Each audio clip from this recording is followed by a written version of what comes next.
بسم اللہ الرحمن الرحیم وبہ نستعین سبحانک لا علم لنا الا ما علمتنا انک انت العلیم الحکیم اعوذ باللہ من الشیطان الرجیم بسم اللہ الرحمن الرحیم اللہ لا الہ الا هو الحی القیوم لا تأخذہ سنۃ ولا نوم لہ ما فی السماوات وما فی الارض من ذا الذی یشفع عنده الا بإذنہ یعلم ما بین ایدیہم وما خلفہم ولا يحيطون بشيء من علمه إلا بما شاء وسع كرسيه السماوات والأرض ولا يؤوده حفظهما وهو العلي العظيم۔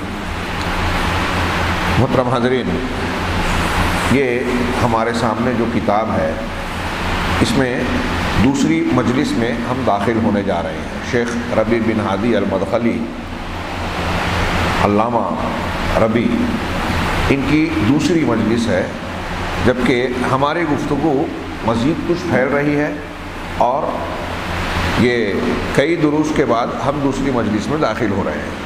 اس مجلس میں شیخ رحمہ اللہ نے اپنے حاضرین سے جو بات کہی، سورہ بقرہ کی آیت نمبر 253 سے سورہ آل عمران کی آیت نمبر 92، یہاں تک اس دن قیام اللیل، جسے ہم اور آپ تراویح کہتے ہیں، تراویح میں تلاوت کی گئی، اس کا حوالہ دیتے ہوئے شیخ نے آگے چل کے اس ضمن میں اس کے کچھ مضامین کی طرف اشارہ کیا کہ آج کی قرأت میں، تلاوت میں آپ نے یہ باتیں سنی، اور بعد میں آیت الکرسی پر گفتگو کی کہ میں آپ لوگوں کے سامنے قرآن کی سب سے عظیم آیت الکرسی پر گفتگو کرنے والا ہوں۔ چنانچہ ان کی بات ہم پیش کرتے ہیں۔ وہ کہتے ہیں کہ تم نے آج سورہ بقرہ کے آخر اور سورہ آل عمران کی ابتدائی آیتوں کی سماعت کی۔ ان میں عقائد، احکام، تشریعات، یعنی اللہ تبارک و تعالیٰ نے شریعت میں جن چیزوں کو بیان فرمایا ہے، اور اسی طریقے سے توحید اور کا بیان ہے، ایمان کا بیان ہے، اور ساتھ ہی ساتھ اس ضمن میں کچھ اللہ تبارک و تعالیٰ کے چنندہ، مخصوص اور اعلیٰ درجے کے بندوں کا واقعہ اور ان سے متعلق گفتگو بھی ہے، جیسے حضرت ابراہیم علیہ السلام کا واقعہ اور نمرود کے ساتھ ان کا مناظرہ، جو کافر تھا اور اپنی خدائی کا دعوے دار تھا۔ چنانچہ حضرت ابراہیم علیہ السلام نے ان سے مجادلہ کیا، بحث و مباحثہ کیا۔ بیان کیا گیا قرآن میں کہ کس طرح سیدنا ابراہیم علیہ السلام نے نمرود کے سامنے حجت قائم کی، اور اس کافر نے جو خود کی ربوبیت کا دعویٰ کیا تھا، حضرت ابراہیم نے کس طرح اس کو باطل قرار دے کے اس کو اکھاڑ پھینکا۔ چنانچہ اس نے یہ چیلنج کیا کہ حضرت ابراہیم علیہ السلام نے پہلے کہا کہ میرا رب وہ ہے جو زندگی اور موت دیتا ہے، تو اس نے کہا کہ میں بھی ایسا کر سکتا ہوں۔ دو آدمیوں کو بلایا، ایک کو قتل کروا دیا، ایک کو چھوڑ دیا، کہا دیکھو ایک کو زندگی دی، ایک کو موت دی۔ حالانکہ یہ بے وقوفانہ جواب تھا اس کا، لیکن حضرت ابراہیم علیہ السلام نے دندان شکن جواب اور خاموش کر دینے والا جواب اسے دیتے ہوئے کہا کہ میرا رب وہ ہے جو سورج کو مشرق سے نکالتا ہے۔ یہ ایک نظام قائم ہے، اس نظام کو بنانے والی ایک ذات ہے نا، تو اسی نے میرا یہ نظام جس نے بنایا ہے وہی میرا رب ہے۔ اب وہ مشرق سے سورج نکالتا ہے، تجھے اگر دعوی ربوبیت ہے تو پھر تجھ کو بھی اتنا پاور، اتنی طاقت ہونی چاہیے، تو ٹھیک ہے اس نظام میں تبدیلی کر کے تو ایک دن ایسا کر کے مشرق کی بجائے مغرب سے سورج نکال کر بتا دے۔ چنانچہ وہ مبہوت ہو گیا اور اس کو کوئی جواب نہیں بنا، خاموش ہونا ہی تھا، کیونکہ اس کا دعویٰ بالکل ایسا تھا جو چل ہی نہیں سکتا تھا۔ چنانچہ حضرت ابراہیم علیہ السلام نے اس پر بھی حجت قائم کی۔ اسی طریقے سے حضرت ابراہیم ابو الانبیاء علیہ السلام نے اس پر بھی حجت قائم کی اور پھر قوم پر بھی قائم کی۔ اللہ تبارک و تعالیٰ نے ان کو ایسی منطق اور ایسی مضبوط دلیلیں عطا فرمائی جس کے ذریعے سے اہل باطل کے دانت انہوں نے کھٹے کر دیے، ان پر حق کی حجت قائم کر دی۔ چنانچہ اللہ تبارک و تعالیٰ نے ان کی انہی کوششوں اور توحید کے تقاضوں کی تکمیل کے نتیجے میں انہیں امامت عطا کی، انبیاء کا باپ بنا دیا۔ حضرت ابراہیم علیہ السلام کے دنیا میں آنے کے بعد کوئی بھی نبی آپ کی اولاد اور نسل سے باہر کا نبی مبعوث نہیں ہوا، یا تو حضرت اسحاق اور یعقوب کی نسل سے جن کو ہم بنی اسرائیل کہتے ہیں، یا پھر اللہ کے نبی جناب محمد رسول اللہ صلی اللہ علیہ وسلم مبعوث ہوئے جو بنو اسماعیل یعنی حضرت اسماعیل کی نسل سے ہیں، وہ بھی حضرت ابراہیم کے بیٹے، تو آپ کو اسی لیے ابو الانبیاء بھی کہا جاتا ہے۔ اور اسی اعتبار سے اللہ تبارک و تعالیٰ نے آپ کو درجہ امامت پر فائز کیا۔ امامت کئی اعتبار سے، کہ ایک تو انبیاء کے نسل آپ ہی سے چلتی رہی، دوسرے یہ کہ آپ غور کریں کہ یہودی ہو، نصارہ ہو یعنی عیسائی، یا مسلمان، اس کے علاوہ مکہ کے جو کفار و مشرکین تھے یہ سب حضرت ابراہیم علیہ السلام کی ملت پر چلنے کے دعوے دار تھے، سب حضرت ابراہیم کی عزت و توقیر کرتے تھے۔ تو ایک طریقے سے اللہ تبارک و تعالیٰ نے ان کو جو امامت کا درجہ دیا، تو یہ بات کے آنے والے جو الگ الگ مذاہب پیدا ہو گئے، بن گئے، شاخیں نکل گئی حق سے ہٹ کر، سب کے سب حضرت ابراہیم علیہ السلام کی شخصیت پر متفق تھے۔ اللہ تبارک و تعالیٰ نے ان کے بارے میں قرآن کریم نے یہ جو سورہ بقرہ میں پہلے جز میں ہی کہا، وَمَن يَرْغَبُ عَن مِّلَّةِ إِبْرَاهِيمَ إِلَّا مَن سَفِهَ نَفْسَهُ، جو ابراہیم کی ملت، ابراہیم کے طریقے سے بے رغبتی برتے گا، کترائے گا، ہٹے گا، تو یہ وہی شخص ہوگا جس کا نفس اور جو اپنی ذات کو بے وقوفی میں، حماقت میں مبتلا کرے گا، جو بے وقوف ہے، نادان ہے۔ یہ اللہ تعالیٰ کا ارشاد ہے رب العالمین کا، ابراہیم کی ملت سے ہٹنے والا بے وقوف ہے، نادان ہے۔ ہم دنیا کے بہت سارے معیار کی بنیاد پہ عقل مند اور بے وقوف کہتے ہیں، اور آج بڑے بڑے عقل مندوں کو آپ دیکھیں تو وہ ملت ابراہیمی سے ہٹے ہوئے ہیں، قرآن کے الفاظ میں وہ بے وقوف ہے۔ اگر آپ اور ہم کو عقل کا فیصلہ کرنا ہے، دانش کا، تو عقل و دانش کا فیصلہ کون سا کہلائے گا؟ جس میں ہمارا فائدہ ہو، دنیا کا فائدہ اور آخرت کا فائدہ۔ یہ دنیا اور آخرت کا فائدہ کس میں ہے؟ ملت ابراہیمی کی پیروی میں۔ ملت ابراہیمی کیا ہے؟ ملت توحید ہے، جس کی تکمیل جناب محمد رسول اللہ صلی اللہ علیہ وسلم کے ذریعے، قرآن اور شریعت کے ذریعے سے اللہ نے ہم کو اور آپ کو دی ہے، تکمیل کر کے۔ آگے ایک اور بھی آیت نقل کی، اس آیت کا آخری حصہ ہے وَلَقَدِ اصْطَفَيْنَاهُ فِي الدُّنْيَا، جو ملت ابراہیمی سے بے رغبتی برتے گا وہ بے وقوف ہے، نادان ہے، اور ہم نے انہیں دنیا میں بھی چن لیا۔ ابراہیم علیہ السلام دنیا میں بھی ممتاز حیثیت رکھتے تھے، وَإِنَّهُ فِي الْآخِرَةِ لَمِنَ الصَّالِحِينَ، اور آخرت میں بھی یہ نیکوکار اور اچھے لوگوں میں سے ہوں گے، ان کا اعلیٰ درجہ ہوگا۔ دوسری جگہ اللہ تعالیٰ نے سورہ بقرہ ہی میں ارشاد فرمایا کہ انی جاعلک للناس اماما، میں تمہیں لوگوں کا امام بنانے والا ہوں۔ حضرت ابراہیم کو ایک اونچا درجہ عطا فرمایا۔ اور ہم اور آپ یہ جانتے ہیں، میں ایک جملے میں صرف بات دہراؤں، رسالت کی بحث آئے گی وہاں تفصیل سے بات کریں گے کہ تمام انبیاء میں رسولوں کا درجہ اونچا ہے۔ رسولوں میں وہ رسول جو اولو العزم ہیں، جو راجح قول کے مطابق 5 رسول ہیں، حضرت نوح، حضرت موسیٰ، ابراہیم، عیسیٰ اور محمد رسول اللہ صلی اللہ علیہ وسلم۔ ان 5 میں اونچا درجہ 2 خلیل کا ہے، ایک حضرت ابراہیم اور ایک جناب محمد رسول اللہ صلی اللہ علیہ وسلم، دونوں کو اللہ نے خلیل بنایا۔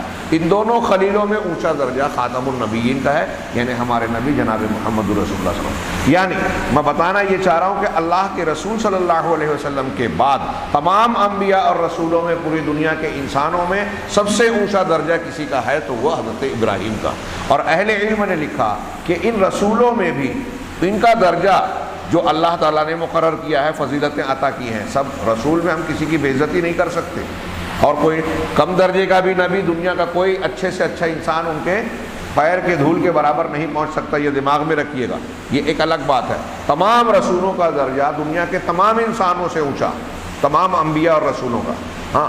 اس ضمن میں ہم یہ کہیں گے کہ اللہ تعالیٰ نے، بعض عقیدے کے علماء نے لکھا، رسولوں میں بھی جن رسولوں نے توحید کے تقاضوں کو عملی طور سے، دعوتی طور سے جتنا زیادہ پورا کیا، اللہ نے اتنا زیادہ ان کا درجہ اونچا رکھا۔ توحید جس کے لیے اللہ نے پیدا کیا، جو ہماری بندگی کا اعلیٰ نشان ہے، ابھی آیت الکرسی کا آغاز اسی بیان سے ہونے والا ہے۔ لہٰذا ہم کو اور آپ کو یہ بات ذہن نشین رکھنا چاہیے کہ ہم اگر چاہتے ہیں کہ اللہ کے نزدیک ہمارا درجہ اونچا ہو تو سب سے زیادہ محنت، کوشش ہماری یہ ہونی چاہیے کہ ہم اللہ کے حق کو، توحید کو اچھی طرح سمجھیں، اس کے تقاضوں کو جتنا پورا کریں گے، شرک اور اس کی ضد سے، یعنی توحید کی ضد سے، جو شرک ہے اس کی ضد سے اپنے آپ کو جتنا بچائیں گے، یہ بالکل طے ہے کہ ہمارا درجہ اتنا اونچا ہوگا، ہم عذاب سے بچنے کے اتنے زیادہ امیدوار ہوں گے، اللہ کی رحمت و انعام کے اتنے زیادہ حقدار ہوں گے۔ توحید سے بڑھ کر دنیا میں کوئی نیکی نہیں ہے، گناہوں کو بخشنے مٹانے والی اور دوسرے فضائل اور اجر و ثواب دلانے والی۔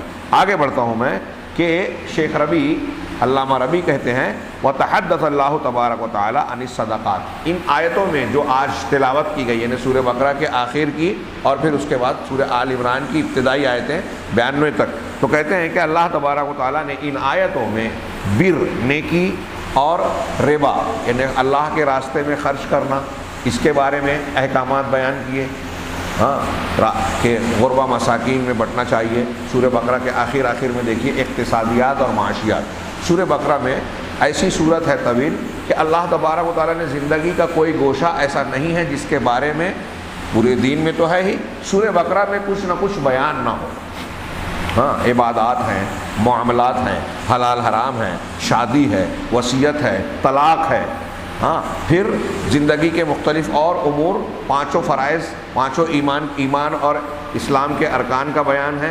پھر اس کے علاوہ آخر میں یہ چیزیں بیان کی گئی کہ اللہ کے راستے میں خرچ کرو، خرچ کرنے کا حکم ہے، سود کی حرمت کا بیان ہے، قرض کے لین دین کا بیان ہے۔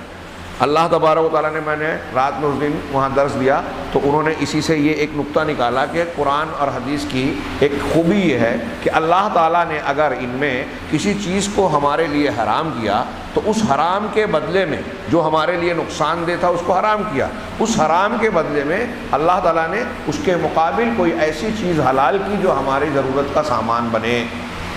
سود کو حرام کیا، زکوٰۃ کو فرض کیا اور انفاق کو کی ترغیب دی۔ پھر اسی طریقے سے آپ سود نہیں لے سکتے تو جائز طریقے سے قرض لے سکتے ہو۔ اللہ تبارک و تعالیٰ نے سورہ بقرہ کے آخر میں ایک رکوع پہلے سورہ آیت مدائنہ، آیت دین بیان کی، یا ایھا الذین آمنوا اذا تداینتم بدین فاکتبوہ، اے ایمان والو جب تم آپس میں قرض کا لین دین کرو تو اس کو مقررہ مدت تک کے لیے لکھ لیا کرو۔ میں نے اس پر کچھ باتیں کی کہ سوچئے اللہ تبارک و تعالیٰ ہم پر کتنا رحیم کریم، اور خاص طور سے اپنے مومن بندوں کے تعلق سے وہ کتنا رحمت والا ہے کہ اس دنیا کی قیمت اللہ کی نگاہ میں مچھر کے پر کے برابر بھی نہیں ہے، لیکن ہمارے قرض کا اتنا لحاظ کر رہا ہے پروردگار کہ کسی مومن بندے کو تکلیف نہ ہو کہ قرض کا معاملہ لکھ لیا کرو، چاہے چھوٹا ہو یا بڑا ہو۔ پوری لمبی آیت، قرآن کی سب سے لمبی آیت آیت دین یا آیت مدائنہ یہی کہلاتی ہے جو میں نے پڑھی، یا ایھا الذین آمنوا اذا تداینتم۔ تو انہوں نے کہا کہ اس میں ربا یعنی سود کا بیان بھی ہے، مدائنہ قرض کے لین دین کا بھی بیان ہے۔ اسی طریقے سے سورہ بقرہ کے بالکل آخر میں آمن الرسول، جس کی بڑی فضیلت ہے کہ اس کے جیسی آیت قرآن، حدیث توریت، انجیل، زبور قرآن میں نہیں اتری۔ یہ آخری آیتیں اور سورہ فاتحہ کی طرح یہ دو نور ہیں، جس نے کسی انسان نے رات میں، اللہ کے رسول کی حدیث ہے بخاری وغیرہ میں کہ جو شخص آمن الرسول سے آخر تک ایک رات میں پڑھ لے تو یہ دونوں آیتیں اس کے لیے کافی ہو جائیں گی۔ اہل علم نے الگ الگ تشریح کی کہ کافی کا مطلب کیا، کہ جنوں اور انسانوں کے شر سے بچ جائیں گی، کافی ہو جائیں گی۔ کسی نے کہا کہ رات میں قیام اللیل یعنی تہجد پڑھنے سے کافی ہو جائیں گی، آپ نے یہ پڑھ لیا اللہ تعالیٰ اس کا بھی ثواب دے دے گا۔ کسی نے کہا کہ ایک بندے کو جو اجر و ثواب کی ضرورت ہے اس اعتبار سے وہ کافی ہو جائیں گی۔ کسی نے کہا کہ ہر شر اور مصیبت و تکلیف سے یہ کافی ہو جائے گی۔ تو اس کیوں کافی ہوگی؟ اس میں دین کے ایمانیات اور مبادیات کا بیان ہے۔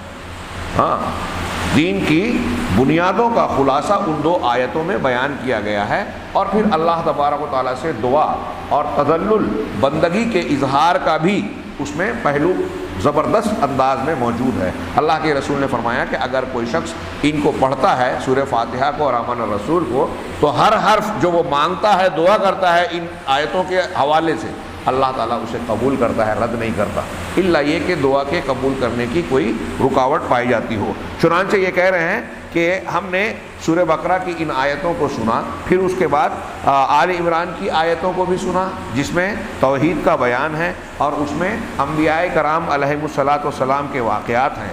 جس میں حضرت زکریہ علیہ السلام کا قصہ ہے، حضرت عیسیٰ اور مریم علیہم السلام کا قصہ ہے۔ اس کے علاوہ اس صورت میں اور بھی کئی بیانات ہیں۔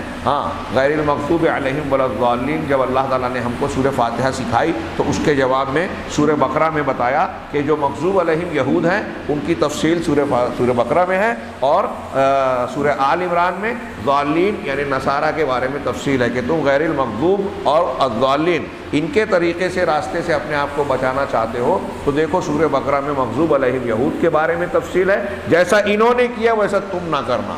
آل عمران میں نصارہ کی تفصیلات ہے کہ ان کی گمراہیاں کیا کیا اور کیسی کیسی تھی، اپنے آپ کو اس سے بچانا۔ چنانچہ اس میں اور بھی کچھ بیان ہے، الا غیر ذالک مما جاء فی آخر سورہ، یہ ایک اجمالی طور سے شیخ علامہ ربی نے یہ باتیں کہی۔ اب کہہ رہے ہیں کہ اب مجھے امید ہے کہ تم نے قرآن کی تلاوت سے یقیناً فائدہ اٹھایا ہوگا۔ قرآن کو بغیر سمجھے بھی پڑھنے میں اگرچہ اجر و ثواب، برکت، فضیلت ہے، لیکن یہ اجر و ثواب، یہ فضیلت بہت کم ہے۔ اگر آپ تدبر کر کے سمجھ کر پڑھتے ہیں تو اس کی فضیلت، فائدہ، اجر و ثواب ہر اعتبار سے یہ بڑھتا چلا جاتا ہے۔ چنانچہ کہہ رہے ہیں کہ مجھے امید ہے کہ آپ نے اللہ کی کتاب کو سمجھا ہوگا، اس سے فائدہ اٹھایا ہوگا، اس لیے کہ اللہ کی کتاب کا سننا یہ اس بات کا متقاضی ہے کہ سننے والے کا دل حاضر ہو۔ آپ حضور قلب، دل کے حضور کے ساتھ میں سنیں، اور یہ کہ اس میں تدبر کرنے والے، غور و فکر کرنے والے ہوں، اس میں بڑی خیر ہے، بڑے فائدے ہیں۔ اور وفی ذلک النفع العظیم، اس میں اس شخص کے لیے جو اللہ کی کتاب، اللہ تبارک و تعالیٰ کی کتاب پر غور کرتا ہے، اس کے لیے بڑا نفع اور عظیم نفع ہے۔ وَيَعْزِمُ وَيَسَمِّمُ، جب وہ سمجھے گا تو اس کے دل میں یہ جذبہ اور یہ راستہ ہموار ہوگا، یہ عزیمت آئے گی کہ میں قرآن کے ان احکامات پر، اپنے رب کے اس شریعت اور دستور پر عمل کروں گا، اس کی تعلیمات کو اپنی زندگی میں نافذ کروں گا۔ یہ سمجھنے کے بعد ہی ممکن ہے، آپ صرف یوں ہی بغیر سمجھے، بغیر تدبر کیے ہوئے پڑھتے جائیں تو یہ فائدہ حاصل نہیں ہوگا۔ یہ تمہید کے طور پر شیخ علامہ ربی نے بیان کرنے کے بعد عنوان یہاں لگایا ہے آیت الکرسی وما تضمنتہ من بیان التوحید۔ آیت الکرسی، اور یہ اس میں جو توحید کے بیانات موجود ہیں، مشتمل ہیں، اس کا بیان۔ یہ آیت الکرسی، میں آپ لوگ حاضر ہیں اور جو لوگ اس خطاب کو دوسرے ذرائع سے سن رہے ہیں، سنیں گے، ان لوگوں سے یہ عرض کروں گا کہ اگر آپ کو اور ہم کو، ہو سکتا ہے کہ میرا یہ بیان بعض اہل علم کہیں کہ نہیں کہنا چاہیے لوگوں کو سہولت دکھانے کے لیے، لیکن اس تناظر میں کہ آج بہت سارے مسلمان ایسے ہیں جو قرآن کو سمجھ کر پڑھنے کی طرف کوئی توجہ، کوئی رغبت رکھتے ہی نہیں، بلکہ ان کے علماء نے، میں اللہ کے گھر میں یہ بات کہہ رہا ہوں، ہو سکتا ہے بہت سے لوگوں کو بری لگے، ہمارے یہاں جو اہل تقلید علماء ہیں، جنہیں ڈر لگتا ہے کہ اگر عوام یا لوگوں میں قرآن اور حدیث کی تعلیم پھیلے گی تو لوگ ہماری سرداری کو چھوڑ کر یا تقلیدی مزاج کو چھوڑ کر تحقیق اور دلیل کی اتباع کے راستے پر چلے جائیں گے، صحابہ کے طریقے پہ چلے جائیں گے۔ لہذا ان کے یہاں ایک بات یہ پھیلائی جاتی ہے، بولی جاتی ہے، مشہور کی جاتی ہے کہ قرآن اور حدیث ہر کسی کے سمجھنے کی چیز نہیں ہے۔ یہ آج کل نہیں، بڑے دنوں سے بڑے بڑے علماء کہتے ہیں ترجمے والا قرآن۔ اگر آپ ترجمہ عوام کے سمجھنے کی چیز نہیں ہے تو ترجمہ آپ چھاپتے کیوں ہو؟ اس سے پیسے کیوں کماتے ہو؟ کیا علماء کے لیے ترجمہ کرتے؟ جب علماء کو عربی زبان آتی ہے تو ترجمہ آپ کیوں کر رہے ہیں؟ اور جب ترجمہ کر رہے ہیں تو پھر ترجمہ پڑھنے سے روکتے کیوں ہیں؟ اور آپ اگر، یا کوئی انسان، کوئی مسلمان یہ کہتا ہے کہ قرآن سمجھ نہیں سکتے آپ، تو کیا مطلب ہے؟ آپ قرآن پر الزام لگا رہے ہیں، اللہ پر الزام لگا رہے ہیں۔ اللہ کہہ رہا ہے کہ یہ لوگوں کے لیے ہدایت ہے، اللہ کہہ رہا ہے کہ ہم نے قرآن کو نصیحت کے لیے آسان کیا، وَلَقَدْ يَسَّرْنَا الْقُرْآنَ لِلذِّكْرِ فَهَلْ مِن مُدَّكِرٍ، یہ یاد کرنے میں، پڑھنے میں، سمجھنے میں، عمل کرنے میں، ہر اعتبار سے ہم نے اس کو آسان کیا۔ نصیحت ہے، لہذا ہم نے آسان کیا، تو ہے کوئی نصیحت پکڑنے والا، نصیحت لینے والا؟ تو قرآن کہہ رہا ہے کہ نصیحت کے لیے آسان ہے، آپ کہہ رہے ہو مشکل ہے۔ تو اللہ کی بات صحیح ہے کہ آپ کی بات صحیح ہے مولوی صاحب کی؟ سوچیے۔ لہذا میں یہ عرض کرنا چاہتا ہوں کہ اگر ہم کو اور آپ کو فرصت کم ملتی ہے، وقت کم ملتا ہے، تو کم سے کم اتنی کوشش ضرور کرنی چاہیے کہ اللہ تبارک و تعالیٰ نے جن صورتوں اور آیتوں کی فضیلت بتائی ہے، جن کو ہمارے شب و روز سے متعلق اس طرح جوڑا ہے کہ ہم کو ہر وقت ان سے گزرنا ہی ہے، ان صورتوں اور آیتوں کو ضرور آپ اچھی طرح سے سمجھیں، تفصیل کے ساتھ تفسیر کو جان کر۔ جیسے سورہ فاتحہ، سورہ فاتحہ ہر مسلمان کو، وہ امام ہو یا مقتدی ہو، مرد ہو کہ عورت ہو، کوئی بھی نماز آپ پڑھ رہے ہوں، بغیر سورہ فاتحہ کے آپ کی نماز نہیں ہوگی۔ وہ سارے اختلاف کنارے رکھو جو لوگ لمبی چوڑی بحث کرتے ہیں، کتابیں سیاہ کرتے ہیں، دلیلوں کے اعتبار سے یہ بات بالکل ثابت اور سورج کی طرح روشن ہے کہ بغیر سورہ فاتحہ اگر آپ نے سورہ فاتحہ نہیں پڑھی تو آپ کی نماز نہیں ہوگی، طے ہے یہ بات۔ تو اب سورہ فاتحہ جب ہم کو ہر روز کی، ہر نماز کی، ہر رکعت میں پڑھنا ہی ہے، تو سیکھنا چاہیے نا کہ ہم اس سورہ میں کیا کہہ رہے ہیں، اللہ تعالیٰ نے ہم کو کیا سکھایا ہے۔ ہاں، آیت الکرسی، یہ جو بات ابھی ہم پڑھنے جا رہے ہیں، ابھی اس کی فضیلت میں جو بات آئے گی، اس کو اہل علم نے کہا کہ یہ آیت الکرسی قرآن کی سب سے عظیم آیت، سب سے عظیم آیت۔ جب اللہ نے، رسول اللہ صلی اللہ علیہ وسلم نے اس کو سب سے زیادہ عظمت والا مقام عطا کیا ہے، تو اس میں کیا بات ہے، ہم کو سوچنا چاہیے یہ کیوں عظیم ہے۔ ایسے ہی ہے، اللہ قرآن تو پورا کا پورا اللہ کا کلام ہے، اللہ کا کلام ہونے کے اعتبار سے قرآن کی ایک آیت دوسری آیت سے زیادہ فضیلت والی ہو سکتی ہے کیا؟ آپ لوگوں سے پوچھ رہا ہوں۔ یہ بھی اللہ کا کلام، یہ بھی اللہ کا کلام، تو اللہ کا کلام ہونے میں دونوں برابر ہے نا، اللہ کا کلام ہونے میں ایک اونچی ایک نیچی نہیں ہے نا، تو دونوں، پورا قرآن اللہ کا کلام ہے تو پورے قرآن کا اللہ کا کلام ہونے میں درجہ ایک جیسا ہے۔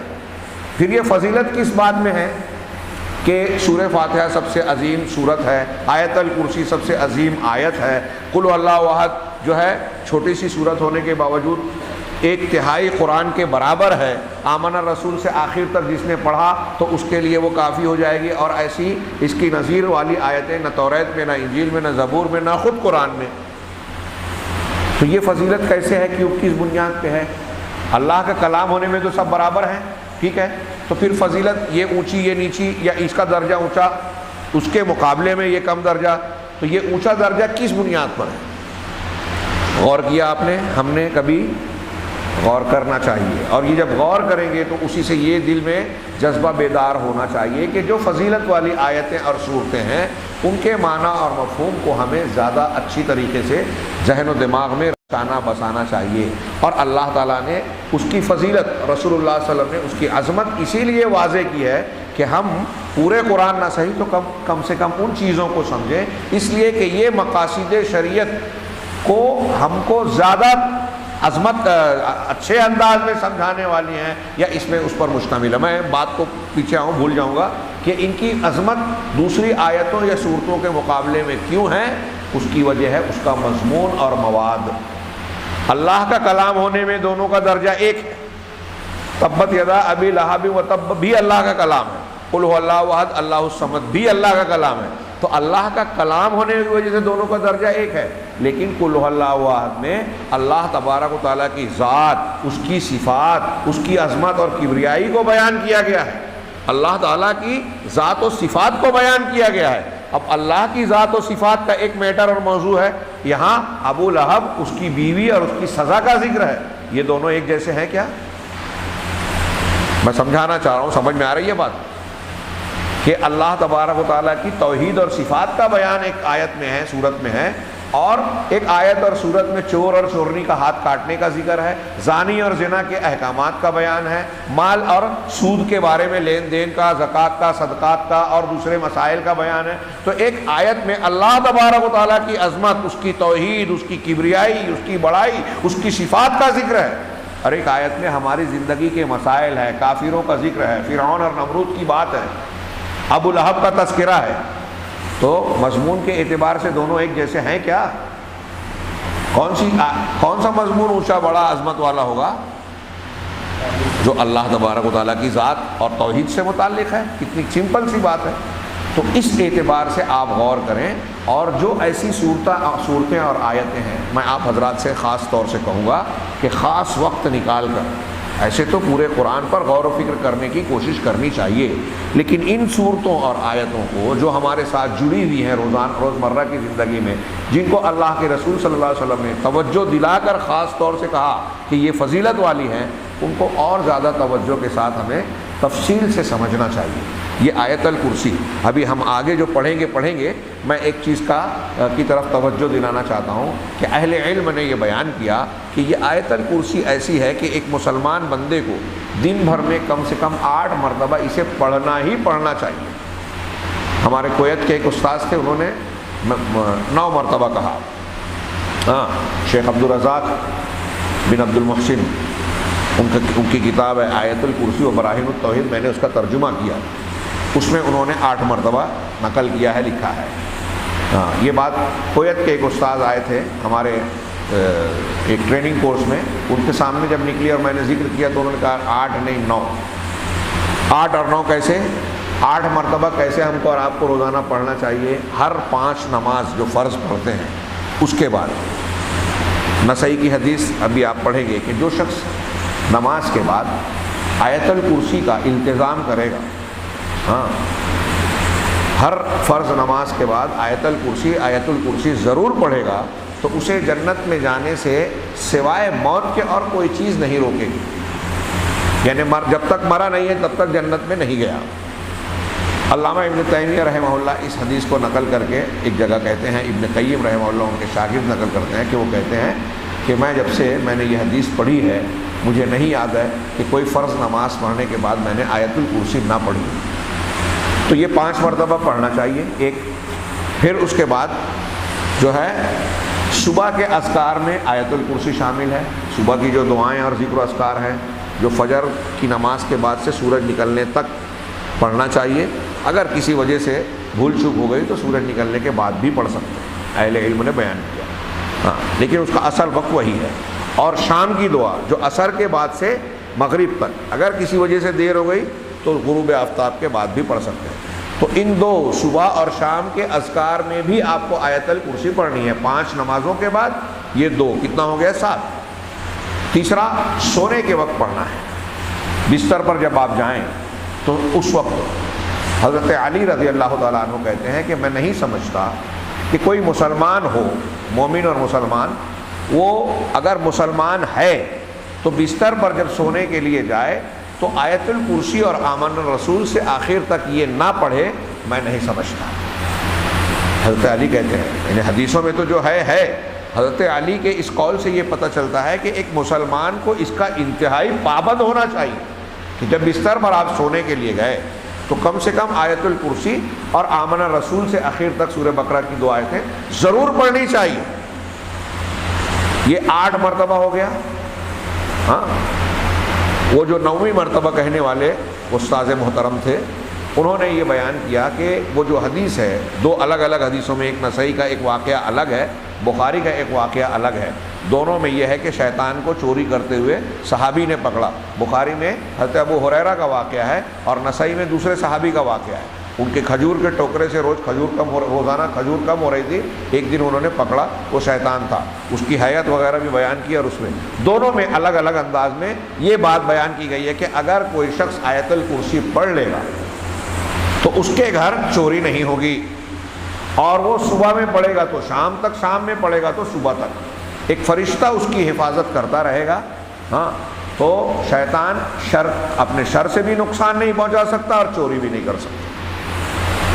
بخاری میں یہی بات حضرت ابو ہریرہ سے اس شیطان نے کہی، ابلیس نے کہی کہ اگر تم رات میں سونے کے وقت پڑھ لیتے ہو تو کچھ لوگ 8 میں وہ سونے والا گھر کا ہی مانتے ہیں کہ اس لیے گھر میں سونے کے ٹائم آپ پڑھ رہے ہیں تو چوری سے بھی محفوظ، اور پھر ایک شیطان، ایک فرشتہ آپ کی حفاظت کرے گا۔ دونوں باتیں اس میں آ گئی۔ تو 8 یا 9 اس طریقے سے یہ آیت الکرسی ہم کو پڑھنا ہی ہے۔ اب آگے ہم بڑھتے ہیں کہ شیخ علامہ ربیع نے کہا کہ آیت الکرسی اور اس پر مشتملات کا بیان، کہتے ہیں کہ اريد ان اتکلم، آج صرف ایک اس کی فضیلت کی بات پڑھ کر ہم اس پر درس آگے کل کے درس میں کریں گے کہ میں یہاں آیت الکرسی کے معانی اور مطالب پر اختصار کے ساتھ گفتگو کرنا چاہتا ہوں، اس لیے کہ یہ اللہ کی کتاب میں سب سے عظمت والی آیت ہے، اور اس کی فضیلت میں بہت ساری احادیث وارد ہوئی ہیں۔ وفی بیان عظم شانہا، احادیث اس کی عظمت شان کو بیان کرنے والی بہت سی احادیث ہیں۔ ہمارا جمعیت اہل حدیث کا جو چینل ہے اور اس پر ہم لوگوں کا ایک سلسلہ جاری ہے، گزشتہ رمضان سے شروع کیا گیا تھا، پیغام قرآن، تو اس میں نے سورہ فاتحہ پر جو درس دیا وہ غالباً 18 یا 19 دروس ہیں، اور آیت الکرسی پہ جو درس دیا وہ 40 یا اس سے کچھ زیادہ ہو گئے۔ ہم اتنے لمبے میں نہیں جائیں گے، میں صرف یہ اشارہ کرنا چاہتا ہوں کہ مجھ جیسا چھوٹا عالم، کم علم والا، اس کے ایک ایک گوشے کو تفصیل سے جب گفتگو کر رہا ہے تو کتنی لمبی بحث ہو رہی ہے۔ اور میں اللہ کے گھر میں پوری ایمانداری سے یہ کہہ رہا ہوں کہ اتنا بیان کرنے کے باوجود مجھے اس بات کا احساس بار بار ہوتا رہا کہ کئی باتیں، کئی پہلو چھوٹ گئے، میں نے ساری باتیں نہیں سمیٹی، نہ سمیٹ سکتا ہوں۔ تو اللہ کے کلام کی یہ خوبی ہے بھی کہ یہ ایسا سمندر ہے جس کو ہم گھیر نہیں سکتے، ہر ڈوبنے والے کے لیے نعمت ہوتی ہے کہ بحر ناپیدا کنار، ایسا سمندر جس کا ساحل نہیں۔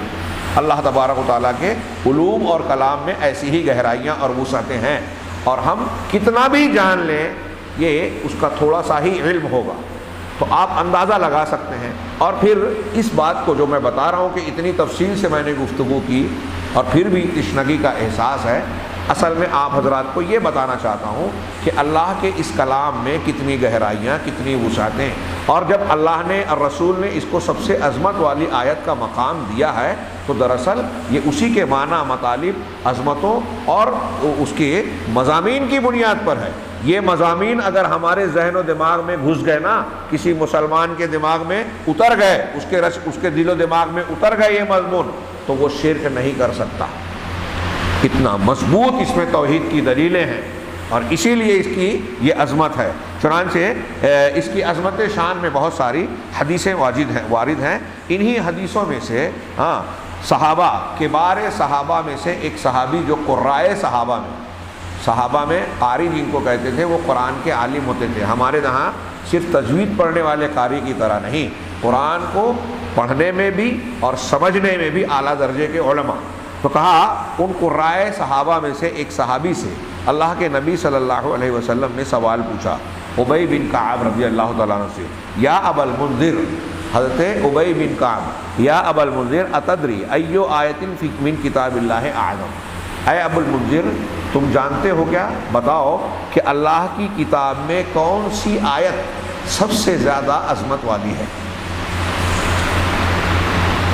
کون سی آیت؟ ایک اللہ کے رسول صحابی سے پوچھ رہے۔ دیکھیے تعلیم دینے کا یہ بھی طریقہ ہے کہ آپ جو بتانا چاہتے ہیں اپنے شاگردوں کو، پہلے اس سے سوال کریں۔ آپ بی ایڈ والوں سے پوچھیں اس کی حکمت کیا بتاتے ہیں۔ ایک چیز یہ ہوتی ہے کہ میں آپ کو ڈائریکٹ بول دوں، ایک چیز یہ ہوتی ہے کہ میں آپ سے پہلے سوال پوچھوں پھر بتاؤں۔ دونوں میں زیادہ مؤثر کیا رہے گا؟ سوال پوچھ کر بتانا۔ کیوں؟ اس لیے کہ میں جب اپنا بیان کر رہا ہوں، جس کو بیانیہ انداز کہتے ہیں، تو ہو سکتا ہے کہ آپ کی پوری توجہ میری طرف نہ ہو، ذہن و دماغ کا التفات نہ ہو، یا اس کی اہمیت کا احساس نہ ہو، سن کر آپ انسنا کر دیں۔ لیکن جب میں آپ سے پوچھتا ہوں کہ اس کا جواب دو، تو اب جب آپ کو جواب دینا ہے تو آپ اپنے دماغ کا استعمال کر رہے ہیں۔ آپ کا دماغ اس سوال اور اس کے جواب کے سلسلے میں مرکوز ہو گیا کہ اس کا جواب مجھے دینا ہے اور صحیح دینا ہے۔ اب آپ نے اپنے ذہن و دماغ میں کئی جواب سوچے، جواب دیا یا نہیں دیا، لیکن آپ کے دماغ میں کچھ جواب آیا۔ اس کے بعد جب سامنے والا استاذ یا بتانے والا اب جواب دے رہا ہے، تو آپ کے دماغ میں چونکہ آپ نے اس سوال کا جواب خود سے کھوجا اور تلاشا ہے، اس لیے آپ کے دماغ میں ایک تجسس پیدا ہوگا کہ میں نے جو سوچا تھا وہ صحیح ہے یا غلط ہے، فلاں نے جو جواب دیا وہ صحیح ہے یا غلط ہے، اس سوال کا صحیح جواب کیا ہے۔ یہ جو تجسس ہے، اس تجسس کے ساتھ جب آپ کسی چیز کو سنتے ہیں تو وہ آپ کے دماغ میں زیادہ مضبوطی سے ٹھہرتا ہے۔ نبی کریم صلی اللہ علیہ وسلم نے 1400 سال پہلے صحرا کے امی شخص نے تعلیم کا یہ بہترین طریقہ آپ بار بار حدیثوں میں سنتے ہیں کہ اللہ کے رسول صحابہ سے پوچھتے ہیں کہ کیا تم جانتے ہو اللہ کا حق بندوں پر کیا ہے، بندوں کا حق اللہ پر کیا ہے؟ وہ کہتے ہیں اللہ اور رسول۔ کیا تم جانتے ہو کہ مومن کی مثال کس درخت کی ہے؟ یہ پہلے آپ سوال کر رہے ہیں پھر جواب دے رہے ہیں۔ یہ تعلیم دماغ میں بٹھانے کا ایک اچھا طریقہ تھا نبی کریم صلی اللہ علیہ وسلم سے۔ آج کی دنیا سیکھ کر یہ ڈی ایڈ والوں کو پڑھایا جاتا ہے کہ آپ پڑھانے میں ایسا طریقہ اختیار کرنا۔ نبی صلی اللہ علیہ وسلم نے 1400 سال پہلے بتایا۔ تو آپ نے سوال کیا کہ اے ابو المنذر، یہ حضرت ابی بن کعب، یہ قرآن کے جو جاننے والے صحابہ ہیں، قرآن کے علماء میں سے، ان میں سے ایک میں ان کا شمار، یہ کون سے صحابی ہیں؟ یہ وہی صحابی ہیں بخاری مسلم میں جن کے بارے میں ہے کہ اللہ کے رسول صلی اللہ علیہ وسلم نے کہا کہ مجھے قرآن پڑھ کر سناؤ، لم یکن الذین کفروا پڑھ کر سناؤ۔ تو حضرت ابی نے کہا اللہ کے رسول میں آپ کو قرآن سناؤں جبکہ آپ خود صاحب قرآن ہیں، اللہ نے آپ پر قرآن نازل کیا۔ تو اللہ کے رسول صلی اللہ علیہ وسلم نے جواب دیا کہ ہاں میں تم سے سننا چاہتا ہوں، اللہ نے مجھے حکم دیا ہے کہ میں تم سے سنوں۔ حضرت ابی کہتے ہیں کیا اللہ نے میرا نام لیا ہے کہ میں آپ کو قرآن سناؤں؟ اللہ کے رسول نے کہا ہاں تمہارا نام لیا ہے۔ حضرت ابی بن کعب خوشی سے رونے لگے۔ ظاہر سی بات ہے، یہ خوشی کی بات ہے نا، رب العالمین، کوئی یہاں بڑا آدمی ہمارا نام لے لے تو ہم کو خوشی ہوتی ہے نا، کہہ رہے فلاں نے میرا نام لے کر مجھ کو کہا۔ یہ تو بادشاہوں کا بادشاہ رب العالمین ہے، ایک صحابی کا نام لے رہے ہیں تو صحابی کے لیے اس سے بڑھ کر عظمت اور خوشی کی بات کیا ہو سکتی ہے؟ اور یہاں یہ بھی ہم کو اور آپ کو غور کرنے کی بات ہے، اللہ نے ان کا نام لے کر کیوں کہا؟ قرآن کی وجہ سے۔ اس سے قرآن کی عظمت معلوم ہوتی ہے کہ آپ اگر قرآن اچھا پڑھتے ہیں، یاد کرتے ہیں، قرآن کے ساتھ جڑتے ہیں تو آپ کو اللہ تعالیٰ آپ کو خاص توجہ دے کر آپ کو اہمیت دیتا ہے۔ ابی بن کعب رضی اللہ تعالیٰ عنہ وہی صحابی ہیں قرآن کا علم رکھنے والے، اور ان کا علم کی صلاحیت اس سوال جواب سے بھی ظاہر ہوتی ہے۔ اللہ کے رسول نے پوچھا کہ ابو المنذر، یہ ان کی کنیت ہے، کیا تم جانتے ہو کہ اللہ کی کتاب کی سب سے عظیم آیت کون سی ہے؟ تو میں نے کہا اللہ ورسولہ اعلم، اللہ اور اس کے رسول زیادہ بہتر جانتے ہیں۔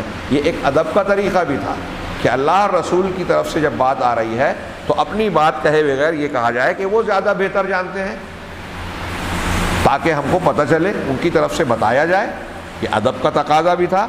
پھر اللہ کے رسول صلی اللہ علیہ وسلم نے کہا یا ابو المنذر، اے ابو المنذر، اتدری ای آیت من کتاب اللہ معک اعظم، کہ تمہارے پاس قرآن کی سب سے عظیم آیت کون سی ہے؟ یعنی جتنا قرآن نازل ہو چکا اور تم کو جتنا علم ہے اس میں تم سب سے زیادہ عظمت والی کون سی جانتے ہو؟ ایک مرتبہ جب انہوں نے اللہ اور رسول زیادہ بہتر جانتے ہیں جواب دے دیا، اب دوبارہ اللہ کے رسول صلی اللہ علیہ وسلم سوال کر رہے ہیں۔ اس کا مطلب یہ کہ دوبارہ ان سے یہ کہہ رہے ہیں کہ تم غور کرو، تم غور کر کے اپنا نتیجہ بیان کرو، میں یہ دیکھنا چاہتا ہوں کہ تمہاری نظر میں کون سا جواب آتا ہے۔ تو قال قلت، حضرت ابی کہتے ہیں کہ میں نے جواب دیا، اب جواب دے رہے ہیں اللہ لا الہ الا هو الحی القیوم، سورہ آیت الکرسی پڑھ کر انہوں نے سنائی۔ پہلی مرتبہ سوال کیا تو ادب اور لحاظ میں کہا اللہ اور رسول زیادہ جانتے ہیں۔ دوسری مرتبہ سوال کرنے کے بعد صحابی نے سمجھ لیا کہ اللہ کے رسول میری جانچ کر رہے ہیں، میرا امتحان لے رہے ہیں، اب میں غور کر کے جواب دوں۔ اب آپ تھوڑی دیر کے لیے سوچئے، شیخ عبدالرزاق نے اپنے کتابچے میں یہ بیان کیا کہ اس صحابی کی عظمت، ان کے علم کی گہرائی، ان کی نظر اور تدبر پر غور کیجئے کہ 6000 قرآن کی آیتیں ہیں اور اکثر بیشتر اس وقت نازل ہو چکا رہا ہوگا۔ آیت الکرسی بھی سورہ بقرہ مدنی ہے، آخر میں نازل ہونے والی چیزوں میں سے ہے، تو تقریباً پورا قرآن نازل ہو چکا تھا اگر تھوڑا پہلے کا بھی مانے۔ اب ان ہزاروں آیتوں میں ابی بن کعب رضی اللہ تعالیٰ عنہ سے یہ دوسری مرتبہ اللہ کے رسول نے سوال کیا، انہوں نے اتنی آیتوں میں کتنا غور کیا ہوگا، پہلے سے ان کا کتنا غور و فکر اور علم رہا ہوگا کہ انہوں نے ان میں سے جو جواب دیا، جب جواب دیا تو کیسا جواب دیا؟ اللہ کے رسول صلی اللہ علیہ وسلم کے بارے میں فضرب فی صدری، آپ نے میرے سینے پر مارا، وقال واللہ لیہنک العلم ابا المنذر، اللہ کی قسم تم کو علم مبارک ہو ابو منذر۔ یعنی اللہ کے رسول صلی اللہ علیہ وسلم کو خوشی ہوئی کہ میرے صحابی کی نگاہ اور میرے صحابی کو غور و فکر کی ایسی صلاحیت اللہ نے عطا فرمائی ہے، اور میری تعلیم کا یہ نتیجہ ہے کہ ان کے اندر یہ شعور اور سمجھ ہے کہ قرآن کی کون سی آیت زیادہ عظمت والی ہونی چاہیے، اور انہوں نے اتنی ساری قرآن کی آیتوں میں سے جو جواب دیا وہ صحیح جواب دیا۔ اس لیے اللہ کے رسول صلی اللہ علیہ وسلم نے ان کو شاباشی دی سینے پر مار کے۔ اس سے یہ پتہ چلا کہ اگر شاگرد صحیح جواب دے رہا ہے تو استاذ کو اس کی حوصلہ افزائی کرنی چاہیے، اور یہ سیکھنے سکھانے کا یہ طریقہ ہماری اپنے مجلسوں میں اپنے اندر ہونا چاہیے۔ ہم قرآن کے بارے میں، حدیث کے بارے میں ایک دوسرے سے سوال کریں، پھر سوال کے بعد صحیح جواب بتائیں، درس دیں، ہماری گفتگو میں ہنسی مذاق ہوتی رہتی ہے، یہ سب چیزیں ہونی چاہیے۔ ٹھیک ہے، انسان جائز چیزوں سے جو انسانی ضرورت ہے، تفریحات ہے، اس سے منع نہیں کرتی شریعت، لیکن ہمارے مجلسوں میں بھی اس طرح کے سوال جواب ہونے چاہیے۔ بہرحال آگے کہہ رہے ہیں کہ ادرک ھذا الصحابی، علامہ ربی کہہ رہے ہیں کہ اس صحابی نے یہ بات جان لی کہ یہ آیت الکرسی اللہ کی کتاب کی سب سے عظیم آیت ہے، اور اللہ کے رسول صلی اللہ علیہ وسلم نے ان کی اس فقہ پر، ان کی اس سمجھ اور سوجھ بوجھ پر ان کو مبارکباد دی کہ ما تلقى هذا الامر من رسول اللہ صلی اللہ علیہ وسلم، جو انہوں نے نبی کریم صلی اللہ علیہ وسلم سے حاصل کیا تھا، ہاں دراصل اللہ کی کتاب کی فقہ حاصل کی تھی۔ یہاں یہ بھی سمجھ میں آتا ہے کہ صحابہ کرام کا دماغ اور ان کا مزاج شریعت کے مزاج اور فضیلت اور کم والی چیزوں کو سمجھتا تھا۔ یہ اللہ کے رسول کی تعلیم اور تربیت تھی کہ وہ سمجھتے تھے کہ اس آیت میں اللہ کی ذات صفات توحید کا بیان ہے، اس لیے اس کو زیادہ فضیلت والا ہونا چاہیے۔ ظاہر سی بات ہے، جس آیت میں اللہ کی عظمتیں، کبریائیاں، وحدانیت بیان کی گئی ہے، وہ دوسری آیتوں کے مقابلے میں زیادہ درجہ رکھے گی۔ چنانچہ انہوں نے یہ جواب دیا اپنے علم اور فہم کی گہرائی کی بنیاد پر، اور اللہ کی کتاب میں حسن تدبر کی بنیاد پر۔ اس سے یہ پتہ چلتا ہے کہ صحابہ اللہ کے کلام اور قرآن پر زبردست تدبر، غور و فکر کیا کرتے تھے، تبھی تو اللہ کے رسول صلی اللہ علیہ وسلم کے دوسری مرتبہ سوال پوچھنے پر صحیح جواب دے دیا، اور آپ نے کہا لیحنک العلم، کہ تم کو علم مبارک ہو۔ اس کا مطلب یہ کہ یہ چیزیں جاننا اللہ کے رسول صلی اللہ علیہ وسلم کی زبان مبارک سے علم ہے۔ یہ علم کی باتیں ہیں جس کو آج لوگ غیر ضروری سمجھتے ہیں۔ ہاں، هذه الآیۃ ذکر اللہ تبارک و تعالیٰ فیہا التوحید، یہ آیت ہے جس میں اللہ تبارک و تعالیٰ نے توحید کا ذکر کیا ہے۔ توحید الوہیت ہے، توحید ربوبیت ہے، توحید اسماء و صفات ہے، اللہ جل جلالہ کی عظمت ہے، اللہ لا الہ الا ہو، ہاں اللہ اس کے سوا کوئی معبود برحق نہیں ہے۔ ہاں، ہم یہ کلمہ توحید ہے، یہ جس کے ذریعے سے آدمی اسلام میں داخل ہوتا ہے۔ اسی لا الہ الا اللہ کی وجہ سے اللہ نے آسمان و زمینوں کو پیدا کیا، انسان و جنوں کو اسی کی پرکھنے کے لیے، قبول کرنے کے لیے بنایا، پیدا کیا۔ جنت اور جہنم بھی اسی لیے بنائی کہ جو لا الہ الا اللہ کو مانے گا، اس کو سمجھے گا، اس پر عمل کرے گا، اس کے لیے جنت، جو نہیں مانے گا اس کے لیے جہنم۔ تمام انبیاء اسی کی دعوت دینے کے لیے آئے۔ تمام انبیاء کی دعوت کا آغاز لا الہ الا اللہ، اور انتہا بھی یہی ہے۔ ہم پیدا ہوئے تو سب سے پہلے لا الہ الا اللہ سکھایا جائے، دنیا سے جائیں تو اللہ کے رسول نے فرمایا کہ جس کا آخری کلام لا الہ الا اللہ ہوگا وہ جنت میں جائے گا۔ اس لیے اس کی کتنی عظمت ہے، لیکن یہاں انہوں نے مختصر سی تفسیر کی، اور پوری آیت الکرسی کے ایک ایک فقرے پر انہوں نے روشنی ڈالی ہے۔ انشاءاللہ ہم قدر تفصیل سے یا اگلے ایک دو درس میں اس بحث کو پورا کرنے کی کوشش کریں گے۔ اللہ تبارک و تعالیٰ سے دعا ہے کہ وہ ہمیں قرآن فہمی اور اس پر عمل کرنے کی توفیق دے۔ وآخر دعوانا ان الحمد للہ رب العالمین، والسلام۔